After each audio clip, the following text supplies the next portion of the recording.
करुणा मुंडे सध्या आमच्या सोबत आहे। करुणाताई, धीरेंद्र शास्त्री बागेश्वर धामचे बाबाजी आहेत, त्यांनी एक वक्तव्य केलं होतं ज्याचा आता महाराष्ट्रामध्ये ठिकठिकाणी विरोध केले जात आहेत। तुमची काय प्रतिक्रिया आहे त्याच्यावर? ये बीजेपी घोषित आणि स्वयंघोषित जे बाबा लोक आहे, स्वतःला बाबा म्हणणारे, आणि हे लोकांना सगळ्यांना राजकीय आश्रय भेटते, ज्याच्यामुळे हे लोक इतके मोठे होतात। आणि धीरेंद्र शास्त्री बागेश्वर बाबा जे आहे त्यांना मी एक सांगू इच्छिते की जे महाराज होते, छत्रपती शिवाजी महाराजांनी स्वतःच्या जीवाचा रान करून स्वतःचे मुलगेची बळी देऊन आज स्वराज्य स्थापन केला होता। तुमचे सारखे बाबा लोक, स्वयंघोषित बाबा किंवा बीजेपी सारखी मोठी पार्टीचा आश्रय घेऊन तुम्ही लोक मोठे होतात आणि लोकांमध्ये अंधश्रद्धा पसरवणार आणि असं दिशाभूल करणार, त्यांचे असे काम त्यांचे नाही होते। आणि तुमची लायकी सुद्धा नाहीये छत्रपती शिवाजी महाराज वर बोलण्याची।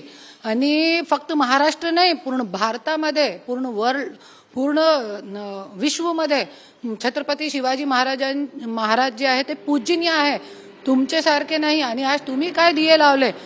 आज बागेश्वर धाम मध्ये धीरेंद्र शास्त्रीवरती पण महिला तस्करीचा आरोप होता 8 महिने अगोदर, त्याचा काय झाला? आणि तुमचे सारखे बाबा, आसाराम बापू झाले, राम रहीम बाबा झाले, आणि ते आता ते खरात झाला, आणि आता ते मनोहर भोसलेचा जे प्रकरण आलेलं आहे, ते सगळे जे बाबा आहे ते स्वयंघोषित आणि बीजेपी घोषित असतात। आणि तुम्हाला माहिती आहे, एक वॉटर सायकल असतात, समुद्र का बारिश का पानी समुद्र में आता है, समुद्र का पानी फिर भाप बन के ऊपर जाता है, फिर नीचे आता है, तसंच सगळं सुरू आहे बीजेपीचा खेळ। हे लोक पहिले बीजेपीचे जे आहे, बीजेपी पार्टी असे बाबा लोकांना पुढे करून आणि कितीही जेलमध्ये गेले परत तयार होतात। आणि हे सगळं मी बघितलेलं आहे जवळून, त्याच्यासाठी मी आज इतके ठामपणे मी बोलते हे गोष्टी। आणि आज पहिले हे लोक, राजकारणी लोक असे बाबा लोकांना मोठा करताय आणि लोकांची दिशाभूल करताय, लोकांना अंधश्रद्धामध्ये अटकावताय। आणि त्यानंतर हे बाबा लोक जे आहे, नेता लोकांना महिला तस्करी करताय। आणि निवडणुकीचे वेळे हे लोक जे आहे बाबा लोक, लोकांची दिशाभूल करून ज्या पार्टीने आपल्याला सपोर्ट केलेला आहे तेच पार्टीला सपोर्ट करून त्या पार्टीला मोठा करता, हे जे सायकल सुरू आहे ते खूप मोठा बाबा लोकांचा स्केम आहे। आणि धीरेंद्र शास्त्री जे आहे, बागेश्वर बाबा, यांची लायकी काय आहे? मी तो त्यांना चॅलेंज करते आज की एकदा, मी पण ब्राह्मण जातीची आहे आणि लहानपणापासून मी शास्त्रांमध्ये आणि पूजापाठमध्ये मी आहे, शास्त्रांच्या मला पण खूप काही ज्ञान आहे। मी धीरेंद्र शास्त्रीला मी आवाहन करते, तुमची लायकी काय आहे मी फक्त दाखवून देते तुम्हाला। तुम्ही 1 to 1 माझ्यासोबत डिबेटमध्ये या आणि शास्त्रज्ञमध्ये या, शास्त्रज्ञमध्ये डिबेट म्हणजे शास्त्रज्ञमध्ये या, तुम्हाला तुमची लायकी कळेल की तुम्ही काय आहे। आणि लोकांना, भारताची जनता जे अंधश्रद्धा तुम्ही पसरलेली आहे, आज त्या लोकांना पण कळेल की तुम्ही किती पाणीमध्ये आहे। असो खरात प्रकरणामध्ये त्यांची पत्नीचे एक जमीन करार होतं, आता रद्द केले आहेत। तुमच्याकडे काय माहिती, अजून काही अपडेट आला आहेत का असो खरात प्रकरणामध्ये? खरात प्रकरणामध्ये तो फक्त हेच आहे, जसे अभी त्यांचे जे संस्थाचे जे चालक होते त्यांचा ॲक्सिडेंट झाला, आणि आज खरातचे जीवावरती पण आज एक लटकती तलवार आहे असं आपण बोलू शकतो। क्योंकि आज तुम्ही बघू शकता खरात प्रकरणामध्ये, आणि हे जे सगळे बाबा लोक आहे, तुम्ही कोणतेही बाबा बघा, आज कल धीरेंद्र शास्त्रीने पण ज्या स्टेजवरती केला, सगळे बीजेपीचे मोठे नेते होते त्या स्टेजवरती। आणि बीजेपीचे नेते असे ऐकताय, असं आपल्या महाराजांबद्दल ऐकताय, हा सीएम पण होते, देवाभाऊ पण होते।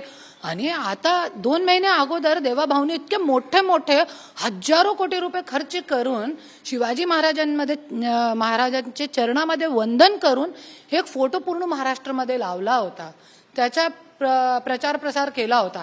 तो तुम्ही एक दाखवताय, करताय एक, आणि कोणी थांबवला नाही त्यांना की तुम्ही काय बोलताय आमचे महाराजांबद्दल। तसंच हे जे जितके बी महाराज आहे, भोंदू खरात झाला किंवा हे धीरेंद्र शास्त्री झाला, राम रहीम झाला, हे सगळे लोकांसोबत जे आहे मोठे मोठे राजकारणी लोकांची फोटो आहे, त्यांचे संबंध आहे, तरी पण आज कोणी आवाज उचलत नाही. आता हे धीरेंद्र खरात तो गेलेला आहे आणि त्याच्यावरती पण टंगती तलवार आहे, पण बहुतेक लवकरच लवकर हे जे महिला तस्करीचा आरोप धीरेंद्र शास्त्रीवरती लागलेला आहे, त्याच्यामध्ये महिला हे आपले नेता मंडळी लोकांचे फोटो किंवा रेकॉर्ड आले, तो हे पण 1-2 महिन्याच्या आतमध्ये जेलमध्ये जातील. तुम्ही आधी सांगितलं होतं की धनंजय मुंडे यांची आमदारकी पण जाणार आहेत आणि मंत्री जर झाले तर तुम्ही विरोध करणार आहेत. आमदारकी कधी जाणार, काय तुम्हाला वाटतं? आमदारकीचा आमचा केस सुरू आहे आणि आता 1 महिन्याची सुट्टी आहे कोर्टाची आणि 2-3 तारीख गेलेली आहे. माझे वकीलची प्रकृती चांगली नाही होती त्याच्यासाठी, तो आता आमचा केस सुरू आहे. 2-3 महिन्यामध्ये आपल्याला लवकरच लवकर धनंजय मुंडेची आमदारकी रद्द होणार आहे 100%. अजून एक मुद्दा तापलेला आहे. 1 मे पासून जे ऑटो रिक्षा चालक आहे आणि मुंबईमध्ये जे टॅक्सी चालक आहेत त्यांना मराठी येणे हे केले आहेत, गरजेचे आहे असं सरकारने आवाहन केले आहे. त्याच्यावर आता राजकारण सुरू आहे. शिवसेनेचे नेते संजय निरुपम यांनी विरोध केले आहेत की थोडा वेळ द्या, जे ऑटो रिक्षा चालक आहे, टॅक्सी चालक आहे त्यांनी. ॲडव्होकेट सदावर्तेने पण विरोध केला त्याच्या, पण मनसे याच्या समर्थनात सध्या रस्त्यावर उतरलेत. काय सांगणार तुम्ही? हे सगळे मिळून खेळी करताय मनसे आणि बीजेपी. कुठेतरी लोकांची दिशाभूल करून ते लोकांना जीव जगू द्यायचे नाही. हे सरकारला जे आहे लोकांना जगू द्यायचं नाही. आज तुम्ही बघू शकता आपले मुंबईमध्ये आज 3 करोडचे वर जनसंख्या आहे. याच्यामध्ये जास्त जे आहे बाहेरून आलेले लोक आहे, बिहार, यूपी, असे नेपाळ, बंगाल, आणि जास्त तुम्ही बघू शकता मराठी माणसं जी आहे ते कमी ऑटो चालक आहे. ते बाहेरून आलेले लोक जे आहे ते जास्त ऑटो चालक आहे. कुठे ते लोक मराठी शिकणार? मराठी अशी सोपी लँग्वेज नाही आहे. मी 27 वर्ष धन्यासोबत राहिली आहे, तरी पण मला मराठी येत नाही होती. पण ज्यावेळी मी राजकारणामध्ये आली, आता 2 वर्षापासून मला मराठी येते. मराठी मी शिकली आहे. मराठी अशी काही सोपी लँग्वेज नाही आहे, कठीण लँग्वेज आहे. आणि ते लोक गोरगरीब ऑटो रिक्षा चालक, टॅक्सी चालक आपली रोजीरोटीवरती लक्ष देणार, आपले मुलाबाळांचे पोटावरती लक्ष देणार, पोट भरण्यामध्ये लक्ष देणार किंवा हे भाषा शिकण्यामध्ये लक्ष देणार. हे खूप अति आहे. आणि याच्यासाठी जरी मी CM साहेबांना मी देणार आहे आपला निवेदन की हे सक्ती करू नका, तुम्ही हे जिद्द सोडा. आणि जरी त्यांनी माझी मागणी पूर्ण नाही केली, महाराष्ट्राचे जे लोक आहेत त्यांना 100% यायला पाहिजे मराठी.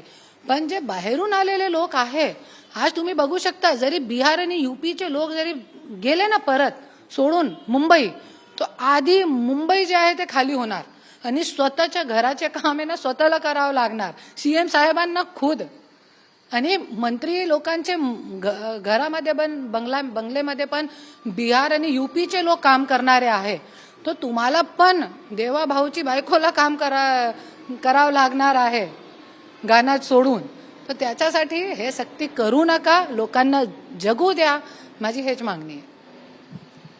व्हिडिओ जर्नलिस्ट नरसिंगसह गोविंद ठाकूर, TV9 मराठी, मुंबई.